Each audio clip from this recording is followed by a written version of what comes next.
Hey, what's up, Cub fans? Loyal Cub fans. It was a lot better game against Milwaukee last night. Second game of a very important series, the last series of the year against Milwaukee. And Cubs get it done last night. They win 3-0. So now the series is split. Most importantly, Cubs have a 2-game lead over the Brewers. Hopefully, they can win the series Wednesday night. And 3-game lead is a lot better than a 1-game lead. Still a lot more games left. A lot of people were so focused thinking this is it, no matter who wins or loses, or they think one team has to sweep. It's important too. I mean, some say it counts as 2.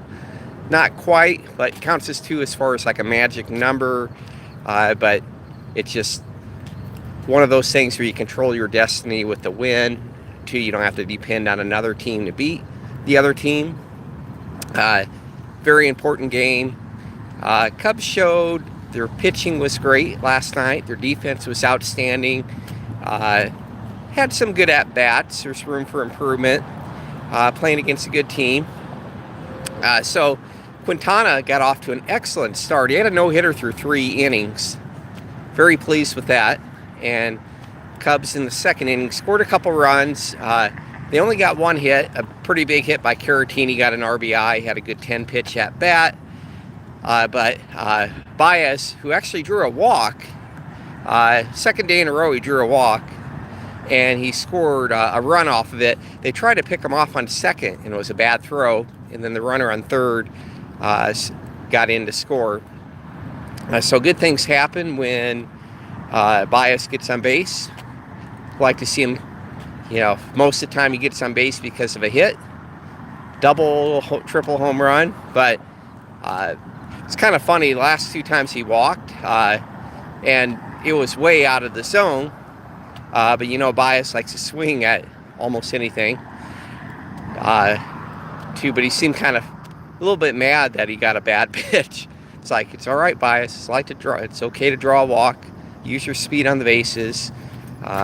Creates havoc on the bases. Errors seem to get made. He makes defenses nervous. So that was a good thing. Got off to a 2-0 lead. And a lot of people were so focused that we only got 1 hit in 6 innings, which you expect to get more. I can tell you the center fielder for Milwaukee, King, he was just catching everything. He caught 1 ball that Bryant, it should have been at least a double by Bryant, that he was running close to full speed, and he caught it backhanded low. And according to the stat geeks, it had a 92% chance of being a hit. So very few center fielders are going to make that play. Maybe Elmore made that play, but it was one of the better plays I've seen by a center fielder. Sucked for us. So Cubs definitely hit the ball hard quite a bit. Just pretty good defense throughout most of the night. Outside of that second inning Milwaukee error that really helped us out. So Quintana cruising along, got through 6 innings. It's like, all right, his pitch count's low. He's going to at least start the 7th. And, I kind of liked it because we need to get our bullpen a break a little bit.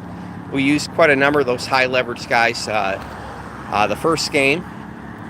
And, they didn't give up any earned runs, but obviously the Edwards wild pitch, it was charged to Lester, but that was a big run, and we couldn't get the bats going. But so we're back at it again. As great as Quintana was, we're still only up 2-0. And then 7th inning, we'll see, Quintana in the 6th inning, he struck out King and Yelich, 2 pretty damn good hitters, and he got that done. Quintana can have a history of 3rd time through the order is when things really go south. I was pretty proud he got that done in the 6th inning, so things are looking kind of optimistic. 7th inning, still some other good hitters they have in the lineup, and things were getting kind of tough. He got 2 outs, but he ended up having bases loaded. It's unfortunate Daniel Murphy, as great as he is with his bat, he's maybe an average second baseman, not great range, and his throw on a soft infield hit. It's probably one bias would have got an out easily. They called it an out, and then they replay it, and they overturned it, so that had the bases loaded. So it's unfortunate. Could have been out of the inning. Quintana 7 shutout innings, but instead, Madden felt he had to make a decision. It's only a 2-0 lead. Brings in Justin Wilson. Things worked out pretty great. He struck out the batter in 3 pitches. So we're still up 7, or I wish we were up 7-0, 2-0.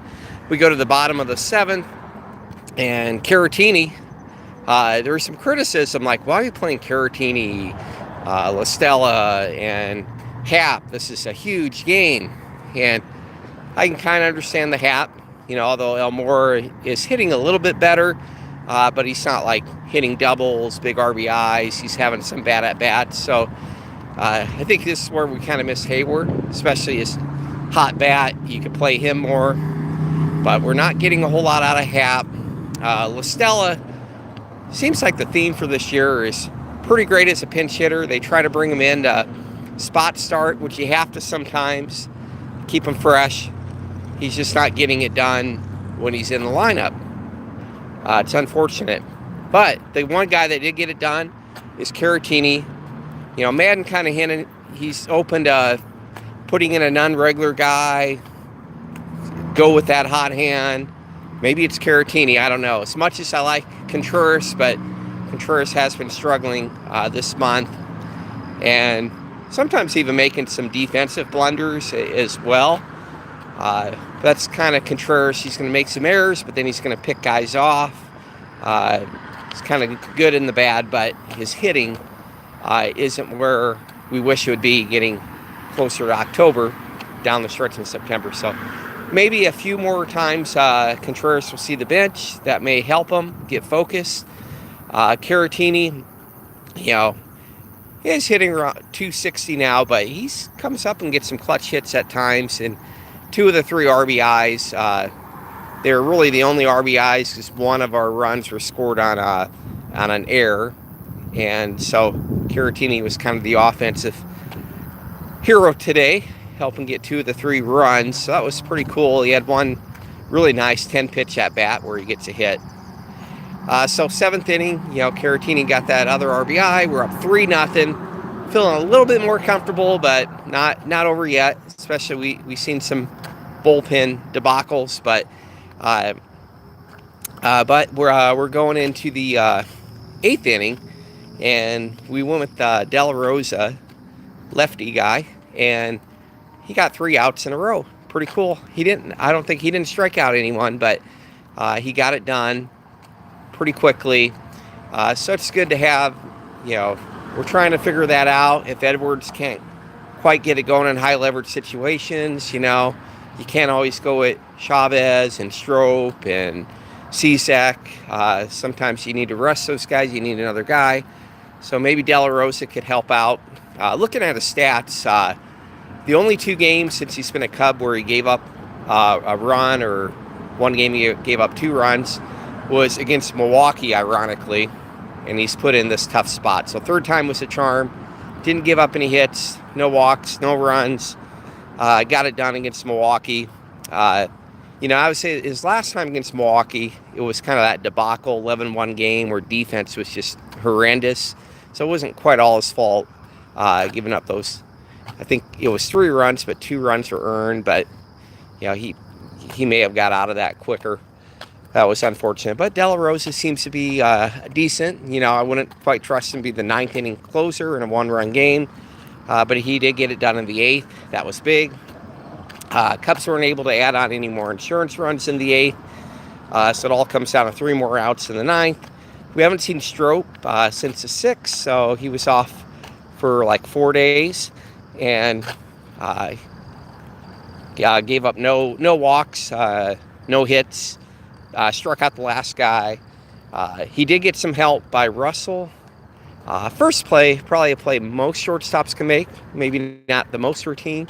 And second play, he really showed a lot of range to haven't checked ESPN, but it's probably a top 10 web jam. It was pretty cool to help his pitcher out there too, because it gets scary. You give up give up one base runner, two base runners. Next thing you know, maybe a home run can tie the game.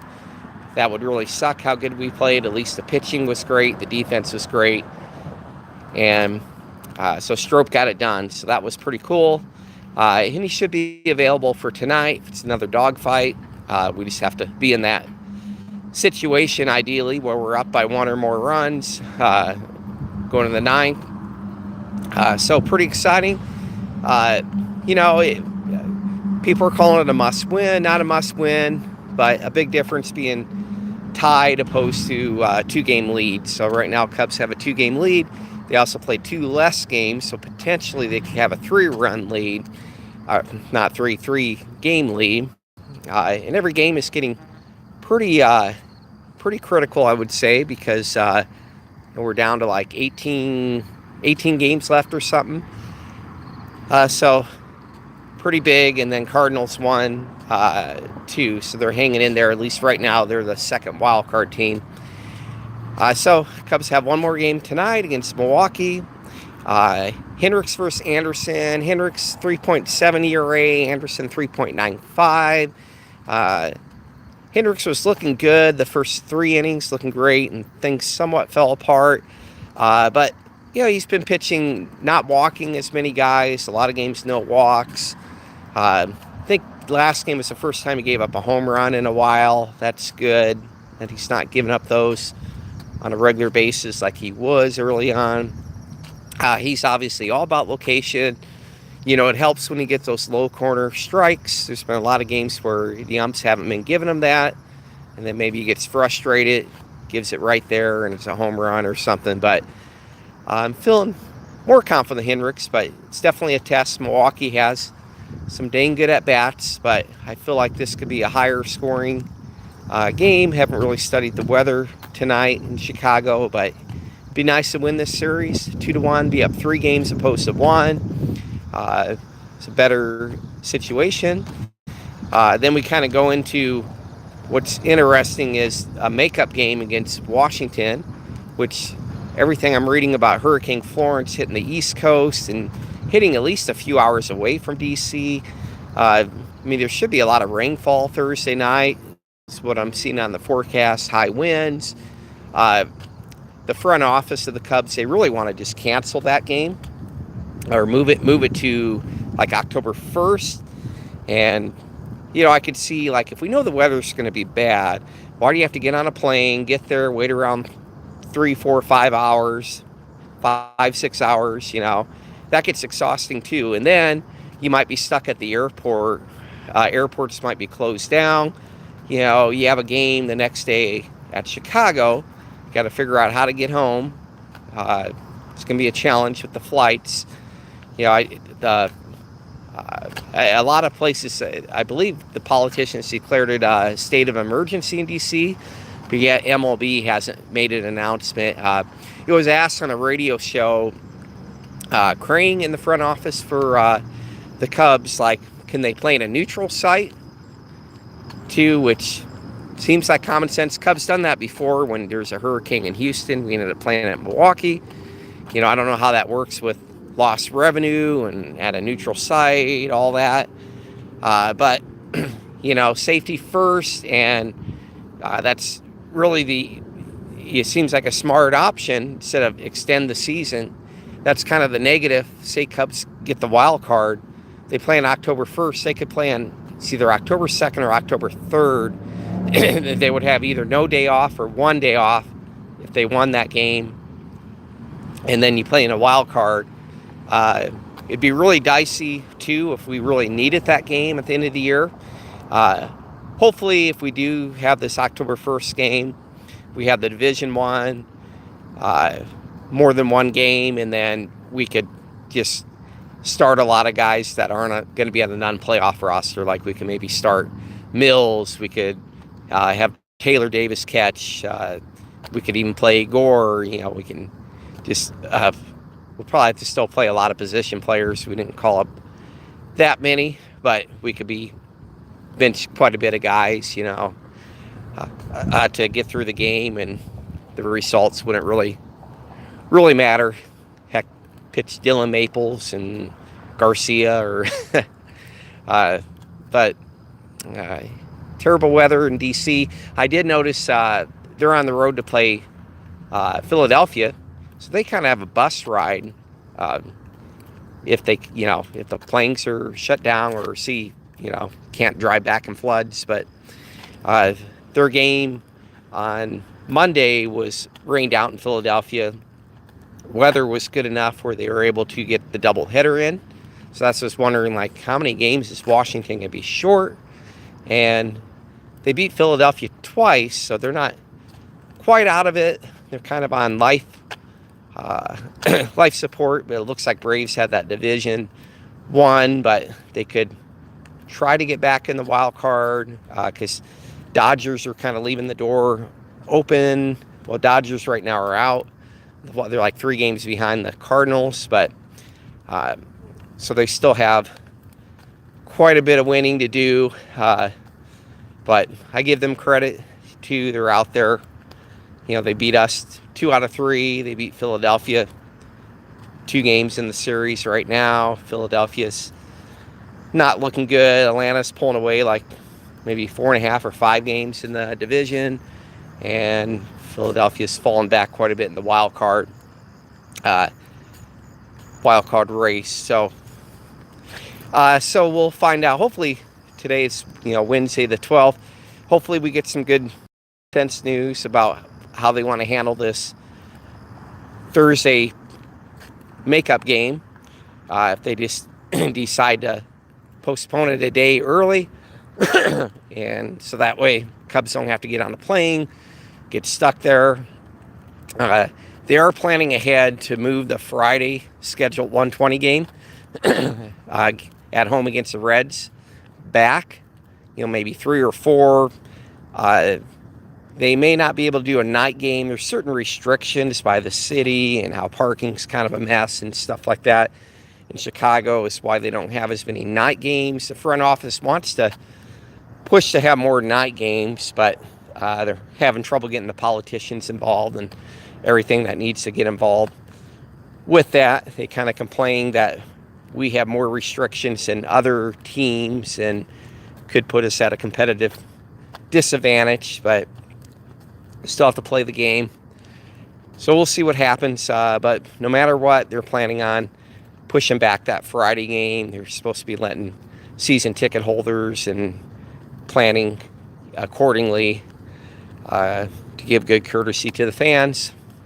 But this Thursday game, I don't know, it's kind of a mess. So I'm guessing it will probably end up getting postponed, but it'd be unfortunate to go all the way there, get stuck there for several hours, have a hard time getting on a flight.